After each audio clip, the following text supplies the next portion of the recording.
Maravilha, maravilha, minha gente. Um abraço, primeiramente, para esse belíssimo sol que está regando a Inglaterra, o Reino Unido. Quem diria que o aquecimento global tem um lado positivo para Manchester?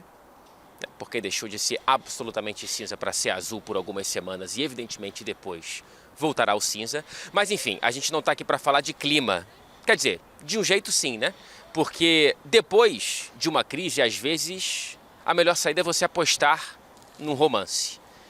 Às vezes, o novo romance também termina em crise, né? Então, você fica nesse ciclo infinito que se autoalimenta. Mas, no caso do Real Madrid, é uma crise de um fim amargo dessa belíssima e vencedora era Carlo Ancelotti, apostando no reencontro que é sempre romântico, né? Quando um ex-jogador vencedor pelo seu clube volta como treinador e Xabi Alonso, Marcelo Beckler, está muito próximo de voltar para o Real Madrid depois de quase 10 anos de sair do Santiago Bernabéu como jogador. É isso, Frederiquinho Caldeira. Bom dia para você, para todo mundo que está acompanhando. Nesse Fred Beckler Explica, onde a gente vai mostrar que Xabi Alonso não é só um rostinho bonito, não é só um olhinho bonito, não é só uma boquinha bonita, não é só uma barbinha bonita, não é só um corpo extremamente bonito. Eu nem sei mais o que ele não é, porque ele é tudo. E vamos ver também o que ele será como técnico. E eu não sei como que a gente pode apreciar isso na vinheta. Não, melhor não, né? Uma vinheta da cintura para cima.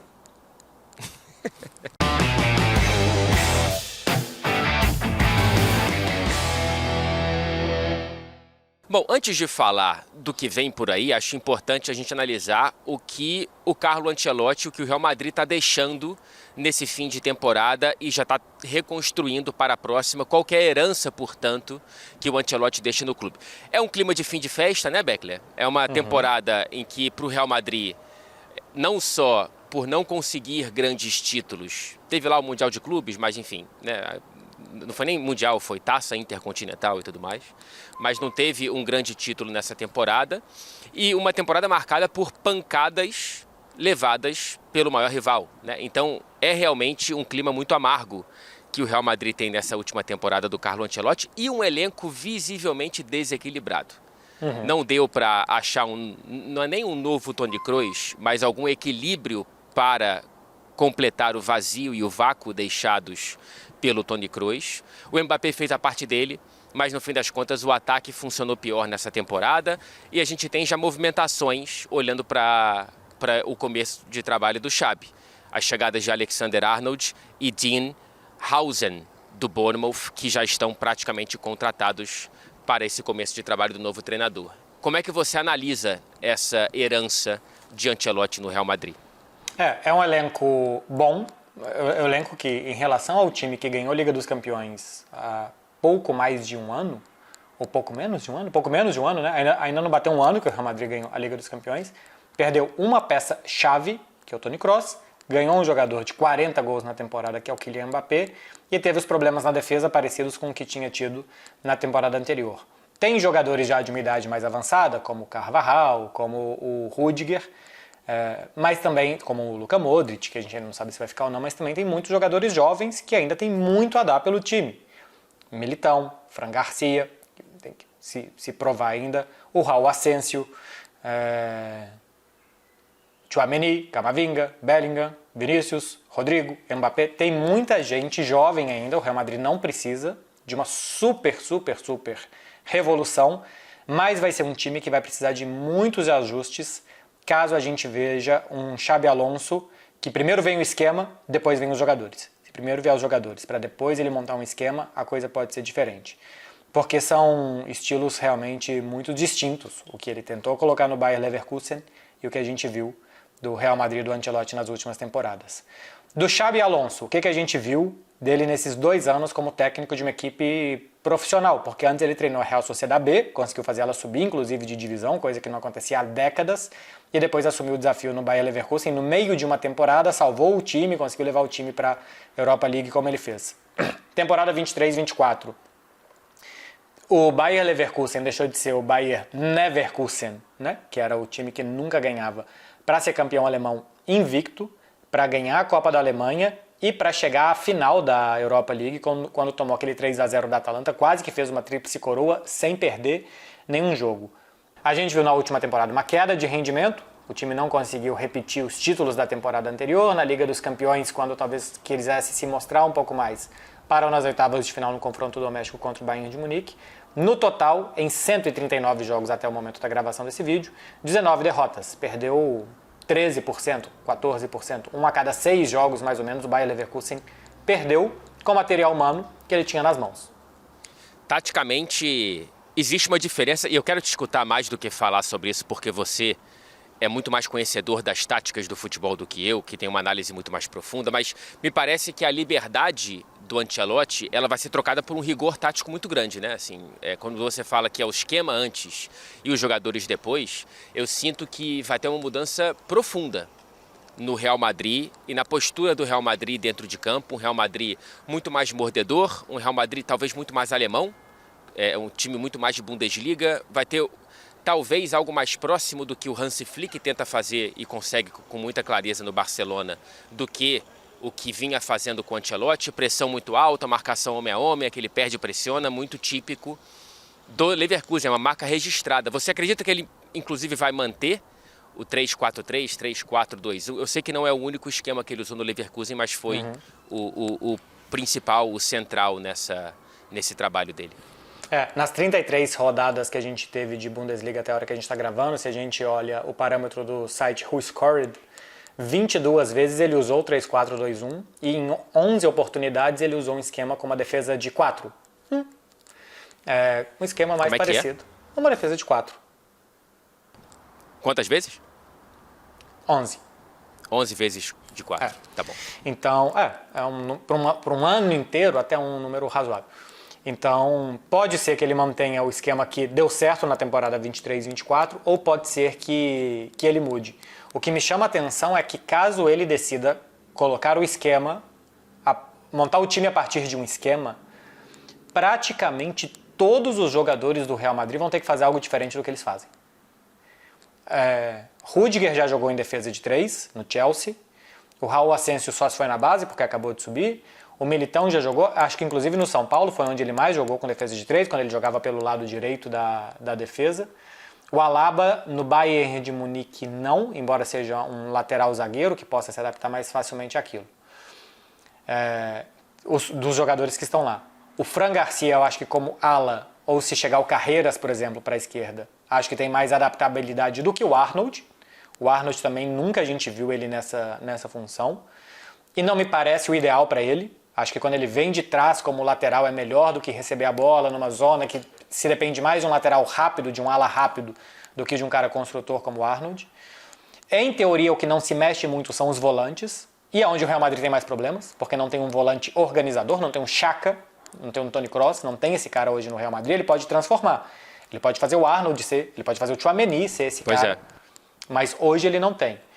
E depois, se ele colocar 2 caras mais perto de um centroavante, o centroavante poderia ser o Mbappé, que em teoria não gosta, mas jogou assim, fez 40 gols na temporada. E aí, por exemplo, Vinícius e Bellingham deixam de ser o Vinícius um ponta e passa a ser um cara mais perto do atacante, e o Bellingham também um meia, quase como um segundo atacante. Tem que mudar praticamente todo mundo, Fred, de posição e de função. É mudar praticamente todos os jogadores de função e de posição. Fora que esse é um time que não está acostumado a marcar em cima. O Real Madrid não fazia isso com o Ancelotti. Não é um time treinado para marcar lá em cima, fisicamente preparado para fazer isso. Então, dá para fazer tudo. Um bom elenco aceita tudo. Mas não é simplesmente chegar ao Xabi Alonso, mudar algumas coisas, a não ser que ele queira realmente fazer poucas mudanças autorais e só ajustes, e o time começar a rodar. E ele já vai chegar com o Mundial de Clubes, né? Assim, que vai ser um grande laboratório, uma grande pré-temporada e uma leitura do que talvez ele vai começar a fazer na próxima temporada. Eu te fiz essa pergunta porque eu realmente acho muito difícil que ele consiga transportar esse sistema tático do Bayer Leverkusen para o Real Madrid por essas questões que você falou. Por não ter esses jogadores, por necessitar de um trabalho sem bola, principalmente da linha ofensiva do Real Madrid, que não existe, principalmente do Kylian Mbappé. O Kylian Mbappé, ele não tem o trabalho sem bola que o Boniface tem, por exemplo, no Bayer Leverkusen, ou que algum jogador da primeira linha de marcação da pressão alta do Bayer Leverkusen tem que fazer. É quase que você tirar o videogame da tomada e colocar de novo, assim. Então eu estou muito curioso, talvez ele comece com algo híbrido, com uma linha de 4, né? Mais uma vez aí, é um bom começo às vezes, ainda mais falando de romance e tudo mais, de resgate de relação, às vezes pode ser realmente uma belíssima opção você começar com é o fácil que não tem erro, né? Os clichês, eles têm um motivo para serem clichês. Então, Exato. assim, monta uma linha de 4 bem montadinha, Fred, Isso. e depois é só aproveitar. Exatamente. Não precisa nem de jantar à luz de... Enfim, ou ele faz isso, ou então vai ser realmente apertando o botão de restart e escutando uma bela canção de indie rock. Um pouquinho deprê, mas um pouquinho feliz também. Mas eu tô curioso, cara, porque o Vinícius funciona com ala, o Vinícius por dentro. Será que ele pode ser esse jogador? Ainda mais se vier o Carreiras, que é um ala muito ofensivo, que vai ocupar muito espaço ali. O Vinícius sempre brilhou com alguém que desse mais o suporte defensivo do que ofensivo para ele, né? No Real Madrid. Então, são muitas dúvidas que me despertam do encaixe entre o que a gente viu de impressão digital tática do Xabi Alonso no Leverkusen com esse elenco do Real Madrid. Se a gente olha inclusive para o elenco do Leverkusen, é difícil achar jogadores que teriam encaixe no Real Madrid, que teriam um encaixe óbvio no Real Madrid. Por exemplo, o grande jogador do time, que é o Wirtz, não teria um encaixe óbvio no Real Madrid, porque ele joga como um meia atrás do atacante, um pouco mais lateralizado. Esse cara o Real Madrid não tem. O Hoffmann, que era o outro meia da temporada passada, era um cara muito mais passador. O Bellingham também não é esse meia tão passador, é um cara de muito mais chegada à frente, um cara de muitos gols, como ele foi na temporada 23-24. Então, o elenco é bom e o técnico é bom. E o técnico conhece de futebol. A questão é que a gente tem muito pouco tempo de Xabi Alonso. O Rubem Amorim, por exemplo, a gente tinha visto no Sporting, e desde o dia 1 no Manchester United a gente falou, ele pega o esquema embaixo do braço e leva com ele para onde for. A gente não sabe ainda se o Xabi Alonso vai fazer isso ou não, mas o Rubem Amorim fez, que também era um cara desse esquema de 3-4-2-1, né? Vamos ver o que o Xabi Alonso vai montar, se ele vai se ater aos números do esquema, ou se ele vai pensar primeiro os jogadores que ele tem na frente, o que podem trazer. A gente chega ao terceiro tema do programa de hoje, que são os vencedores e os perdedores. Quem do elenco do Real Madrid ganha mais com a chegada do Xabi Alonso e quem perde mais, por exemplo, com a chegada do Xabi Alonso, tanto de mentalidade tática como também do que o técnico talvez esteja pensando em montar, Fred, para o time. Olhando para um início com a identidade tática que ele tinha no Leverkusen, eu acho que pode ser um belíssimo trampolim de recomeço para o Rodrigo, se ele ficar. Eu acho que o Rodrigo, como um dos 2-10 atrás do centroavante, ele pode jogar numa posição que é muito mais dele do que ficar rodando no time e ter ali uma possibilidade de se manter e de se firmar como titular e como potencial protagonista do time. Eu acho que pode ser. É claro que tem vários sis, né, nesse caminho. Será que o Rodrigo vai ficar? Será que o Xabi Alonso enxerga isso também no Rodrigo? Será que vai ter uma proposta muito boa e aí o Real Madrid quer negociar o Rodrigo para poder se movimentar mais na área de transferência? Enfim, não sei. Mas eu vejo essa possibilidade para ele. Não sei se você concorda. Por características, ele é o mais Wirtz que o Real Madrid tem, né? Ele é o jogador mais móvel, com passe, com visão de jogo que o Real Madrid tem. Aqui teria um problema que é o que fazer com o Bellingham. Porque se você coloca Vinícius e Rodrigo numa linha atrás do Mbappé, você tem que recuar o Bellingham 2 passos atrás. Seria um Xhaka, né? Ele vira um volante organizador. Coisa que ele pode ser. O Bellingham tem boa visão de jogo, tem boa bola longa também. A gente viu alguns gols do Real Madrid. Tem um gol do Endrick contra a Real Sociedad com uma bola longa muito boa do Bellingham. Não só acho que para fazer o cara correr, mas para organizar o jogo ele pode ser. Agora, você tem que convencer o Bellingham que ele vai brilhar menos. Bellingham participou de 36 gols na primeira temporada, na segunda até aqui 26, já é bem menos, depois da chegada do Mbappé tira a chegada do Bellingham à área. E se a gente pega o número de gols que participou ou o Xhaka, ou o Ezequiel Palacios, ou o Alex Garcia, que foram os utilizados naquela posição, é bem menos do que o Bellingham pode e construiu no Real Madrid nas 2 últimas temporadas. Convenceu uma estrela a virar um cara mais operário, a virar um carregador de piano, a virar quem dita o ritmo, pode ser um problema. O Bellingham pode ser, caso ele queira jogar com Vinícius e Rodrigo atrás do Mbappé, um desses, entre aspas, perdedores talvez para as ambições pessoais. de números de gols e de talvez brigar por Sim, prêmios, o tanto que brilha. Mas pode ser um cara muito útil para o time. E tem o fator Endrick, né? O fator Endrick talvez desapareça com a saída do Ancelotti, mas talvez não. Porque continua tendo Vinícius, Rodrigo e Mbappé, 3 atacantes, e o Endrick continua sendo o 4º atacante do Real Madrid, pelo menos hierarquicamente. Outra coisa é que ele possa ganhar dentro de campo. E ano de Copa, né? Assim, o Endrick tem que jogar mais. O Endrick precisa jogar mais. Aí é outro papo, mas eu também não sei o quanto que é bom pro Endrick a chegada do Ancelotti na seleção. Também quero enxergar como que vai ficar a hierarquia do Endrick dentro da seleção brasileira com o Ancelotti. Mas dentro do Real Madrid, ele precisa ter mais minutos para ter uma possibilidade de ser titular na Copa. Isso é um ponto fundamental, inclusive, para o que você falava. Assim, é ano de Copa, o quanto que um jogador como Bellingham vai querer abrir mão do que ele provavelmente vai ser pedido para fazer na Inglaterra, para ser algo mais de chão de fábrica no Real Madrid, numa reta final da maior competição da vida de qualquer jogador. Né? Isso aí pode influenciar, e eu também estou curioso porque até agora o Xabi Alonso não pegou, ele sempre foi a grande estrela do projeto, e ele vai chegar num vestiário de grandes estrelas. Não sei como que vai ser, é claro que ele já lidou com grandes estrelas como companheiro dessas grandes estrelas e como parte dessas grandes estrelas, mas ele sempre foi um cara muito pé no chão, né? Muito, me parece, nunca explosivo, nunca com entrevistas problemáticas, sempre um cara muito discreto, mas eu estou curioso para ver como que ele vai lidar com isso nesse que é o maior holofote do mundo do futebol, chamado Real Madrid. E para finalizar, se o Bellingham continua à frente num trio com Vinícius e Mbappé, pode ser um problema também para o Rodrigo e também pensando em Copa.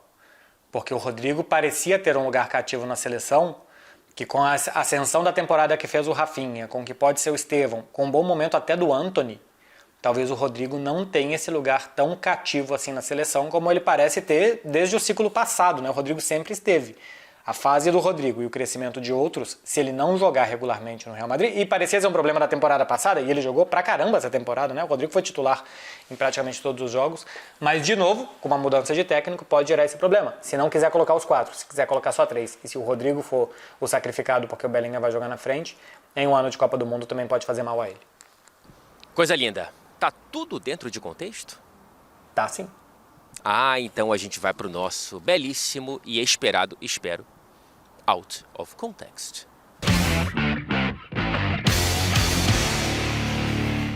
Frederiquinho Caldeira, eu poderia falar aqui, e vou falar, que o pai de Xabi Alonso jogou em 3 times de futebol. A Real Sociedad, o Barcelona e o Sabadell, que é um outro clube aqui da redondeza de Barcelona. Como é que é o nome? Sabadão?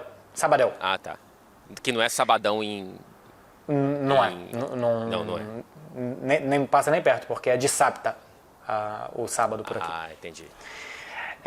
No Barcelona ele jogou 3 temporadas e ganhou 3 títulos. Ganhou Supercopa, Copa do Rei e La Liga. Um em cada temporada, acho que foi um em cada temporada.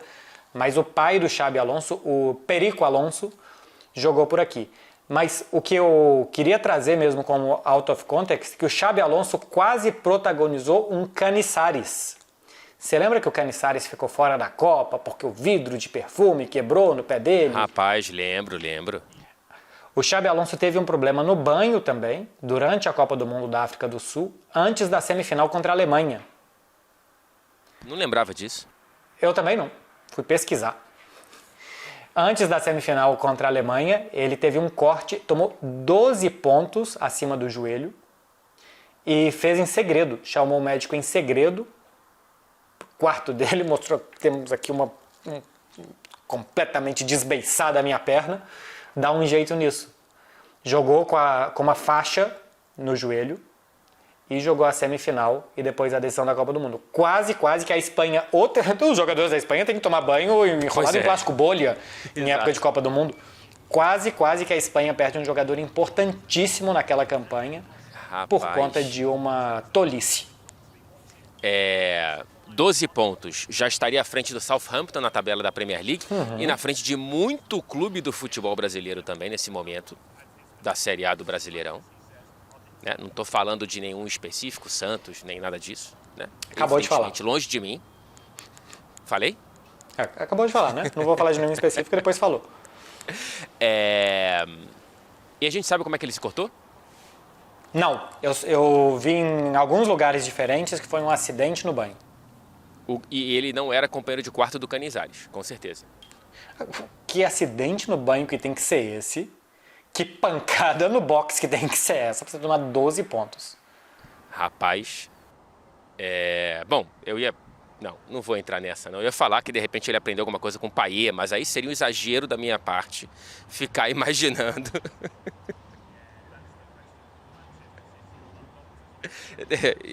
E eu quis... Exatamente, fica um pouco mais complicado, né? O meu out of context é, na verdade, mais uma curiosidade.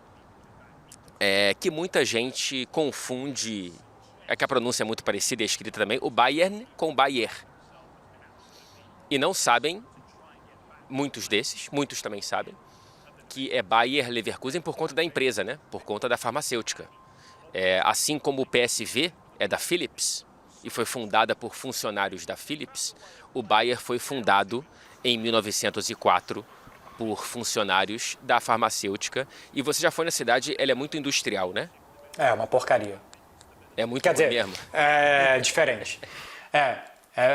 Realmente assim, o ar, a qualidade do ar não parece ser boa por conta da indústria. Tem ali algumas casas, acho que de moradores e tal, tem alguma vida ali porque o pessoal mora ali e tem um estádio de futebol.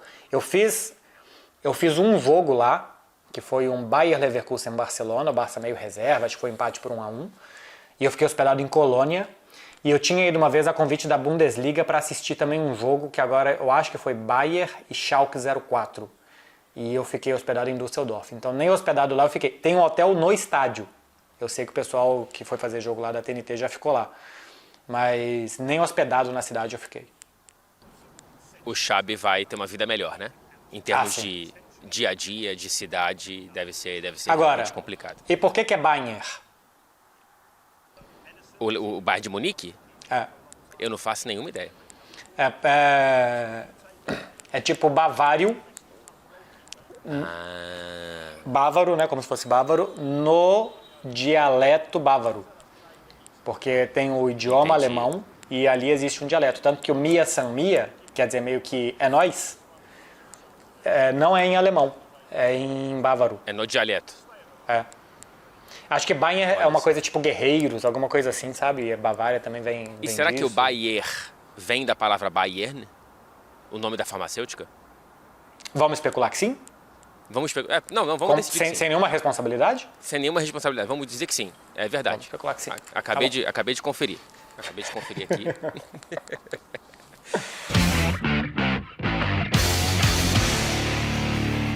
A gente tem indicação, né? Temos uma indicação aqui. Quer que eu fale? Que é... Você pode... Não, por favor, eu quero muito que você lê esse texto. Olha só. Operação Transplante documenta histórias reais de equipes médicas e pacientes envolvidos com transplantes de órgão em São Paulo. A frase foi indo para um lado que eu não imaginava. Eu estava prontinho para fazer uma piada sobre cabelo e a coisa foi para um outro rumo, uma cidade inclusive que eu imaginava que isso viria de Massachusetts. Viria de um Ou outro Istambul, lugar. né?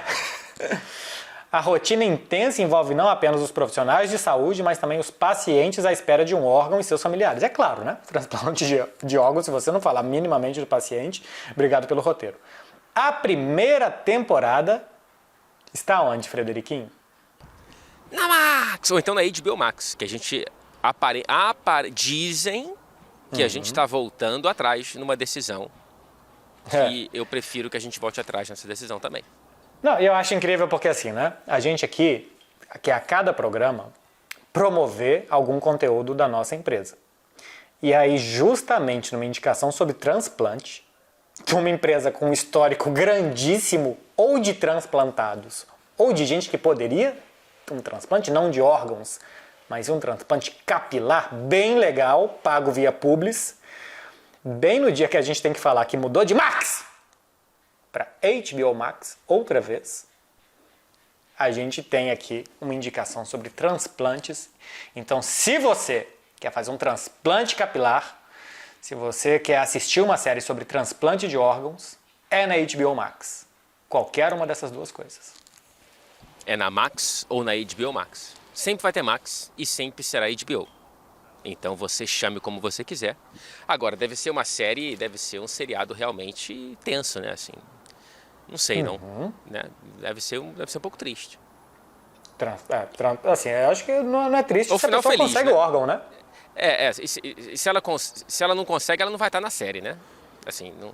Não, acho que toda série tem que ter o que deu Tem que ter certo e o que final não feliz. deu. Ah, Mas também tem que ter conflito. Senão é Entendi. acordar, ir lá, pegar um fígado novo e voltar para casa. Verdade. Parece que é ir no mercado. E não é. E transplante capilar também não é brinquedo, não. Resumo.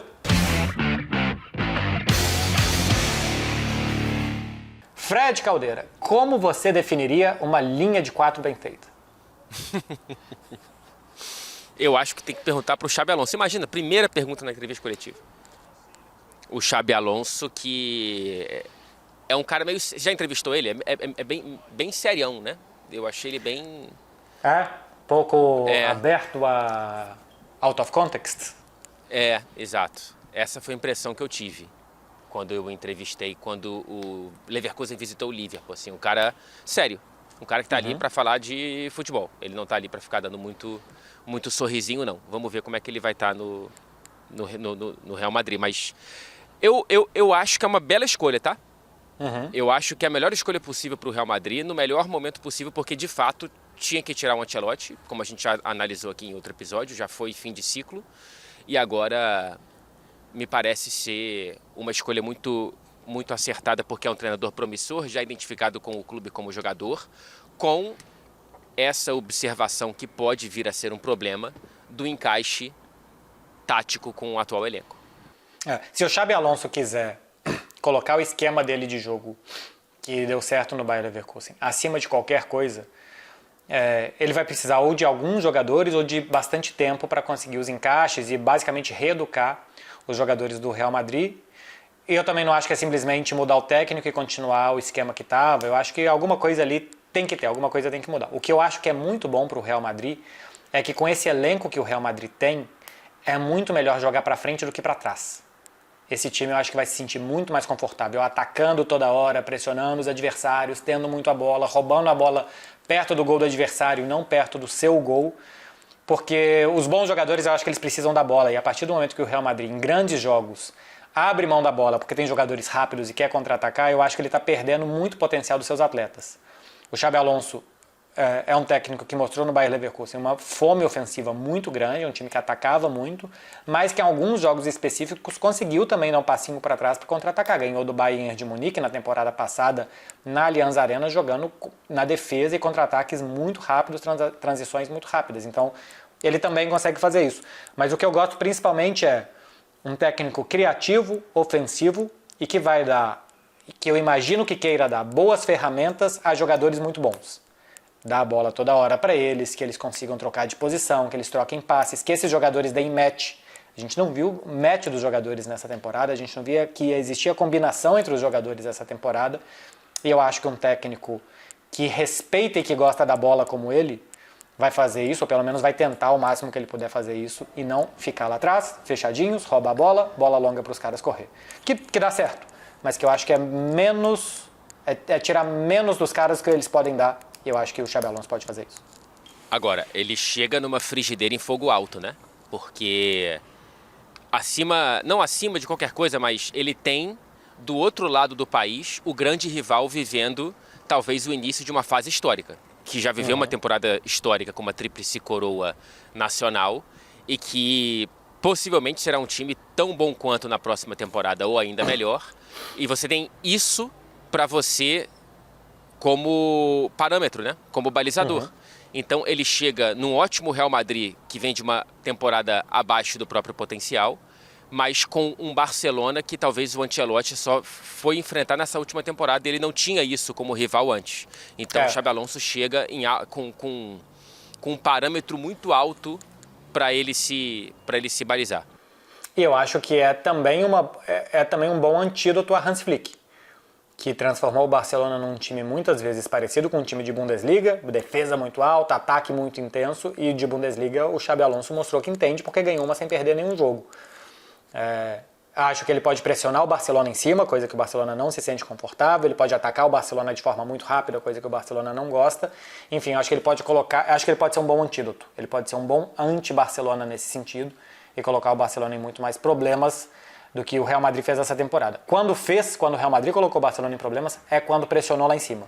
Marcou, foi valente, foi corajoso, segundo tempo da final da Copa do Rei. Algum momento do 4-3 no segundo tempo também gerou dúvidas no Barcelona, porque estava esse 1 contra 1 e estava perigoso. Acho que o Ancelotti usou pouco essa arma, que o Xabi Alonso vai usar mais. Maravilha, gente. Deixa aqui seu comentário sobre a chegada de Xabi Alonso no Real Madrid, sobre linha de 4, sobre qualquer outra coisa que você quiser comentar. Não se esqueça de deixar o like, compartilhar esse vídeo e se inscrever no canal da TNT Esportes Brasil. Até terça-feira que vem, meu querido Marcelindo. Uma linha de 3 seria uma linha de 4 com cãibra? Pode ser. Pode ser. A depender da câmera, pode ser até uma linha de 2. Também pode, dependendo. Puxar a perna ali. Terça-feira que vem a gente volta, porque tá saindo da linha. Exato. Linha de qualquer número que vocês quiserem. Tchau. Exato. Tchau. Já ultrapassamos essa linha há muito tempo.